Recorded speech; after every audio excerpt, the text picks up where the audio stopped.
ಮನೆಗಳನ್ನು ಕೊಡೋ ಸಂದರ್ಭದಲ್ಲಿ ಲಂಚ ಕೊಡದೆ ದುಡ್ಡು ಕೊಡದೆ ಏನು ಕೆಲಸ ಆಗೋದಿಲ್ಲ ಅನ್ನುವಂಥ ಗುರುತರವಾದಂಥ ಆರೋಪವನ್ನು ಮಾಡಿದ್ದಾರೆ. ಮತ್ತು ಮುಖ್ಯಮಂತ್ರಿಗಳ ಕರೆದ್ರೆ ಅವ್ರ ಮುಂದೆಯೂ ಸಹ ನನಗೆ ವಾಸ್ತವಿಕ ಸ್ಥಿತಿಯನ್ನು ತಿಳಿಸ್ತೇನೆ ಅಂತ ಹೇಳಿದ್ದಾರೆ. ಅಂದರೆ ಮುಖ್ಯಮಂತ್ರಿಗಳೇ ಇವತ್ತು ಬಿ ಆರ್ ಪಾಟೀಲ್ ಕರೆದು ಅವ್ರ ಬಾಯಿ ಮುಚ್ಚುವಂಥ ಪ್ರಯತ್ನ ಮಾಡ್ಬೋದು ಅನ್ನೋ ಆತಂಕ ನಮಗಿದೆ.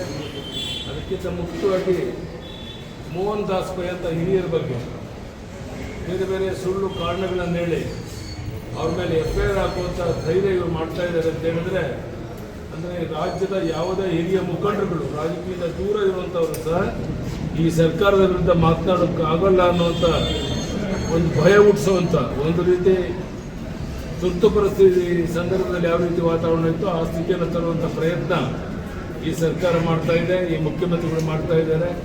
ಅದಕ್ಕೆ ಶಿವಕುಮಾರ್ ಅವರು ಹೆಜ್ಜೆಗೆ ಬೆಂಬಲವನ್ನು ಕೊಡ್ತಾ ಇದ್ದಾರೆ. ಇದನ್ನು ಖಂಡಿಸ್ತೇನೆ.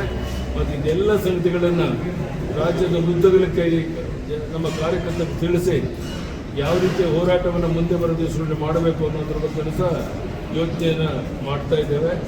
ಎಲ್ಲ ಸಂಗತಿಗಳ ಬಗ್ಗೆ ಸಾಕಷ್ಟು ಚರ್ಚೆ ಆಗಿದೆ. ಕಾರ್ಯಕ್ರಮವನ್ನು ರೂಪಿಸ್ತೇವೆ. ಸರ್, ರಾಜು ಕಾಗೆ ಅವರು ಕೂಡ ಕಾಂಗ್ರೆಸ್ ಶಾಸಕ ಸರ್ ರಾಜ್ಯ ಪ್ರವಾಸ ಮಾಡ್ತೀನಿ ಅಂತ ಹೇಳಿದ್ರು. ಅದ್ರ ಬಗ್ಗೆ ರಾಜ್ಯ ಪ್ರವಾಸ ಈಗಾಗಲೇ ನಾನು ಪ್ರತಿನಿತ್ಯ BJP ಕಚೇರಿಗೆ ಬರ್ತೀನಿ ಅಂತ ಹೇಳಿದ್ದೇನೆ. ವಾರಕ್ಕೊಂದು ದಿವಸ ಒಂದೊಂದು ಜಿಲ್ಲೆಗೆ ಹೋಗ್ತೇನೆ. ಒಂದು 3-4 ದಿವಸದಲ್ಲಿ ಬೇರೆ ಯಾವುದಾದ್ರು ಯಾವ ಜಿಲ್ಲೆಗೆ ಹೋಗಬೇಕು ಅಂತ ನಮ್ಮ ಮುಖಂಡರು ಹೇಳ್ತಾರೋ ಅಲ್ಲಿಂದ ನಾನು ಪ್ರವಾಸ ಮಾಡ್ತೇನೆ. ಪ್ರತಿ ವಾರ ಒಂದು ಜಿಲ್ಲೆಗೆ ಹೋಗಿ ಎಲ್ಲ ಸರ್ಕಾರದ ವೈಫಲ್ಯತೆಗಳ ಬಗ್ಗೆ, ಭ್ರಷ್ಟಾಚಾರದ ಹಗರಣಗಳ ಬಗ್ಗೆ ಇನ್ನೇನು ಮಾಹಿತಿಗಳಿದೆ ಎಲ್ಲ ಸಂಗತಿಗಳನ್ನು ನಾನು ಸಾರ್ವಜನಿಕ ಸಭೆ ಮಾಡಲ್ಲ. ಪ್ರಾರಂಭದಲ್ಲಿ ಕಾರ್ಯಕರ್ತರ ಸಭೆ ಮಾಡಿ ಕಾರ್ಯಕರ್ತರಿಗೆ ಮನವರಿಕೆಯನ್ನು ಮಾಡಿ ಅವರು ಹೋರಾಟದಲ್ಲಿ ಪಾಲ್ಗೊಳ್ಳೋದಕ್ಕೆ ಅವರನ್ನು ಜಾಗೃತಿಗೊಳಿಸುವಂಥ ಪ್ರಯತ್ನವನ್ನು ಮಾಡಲಿದೆ.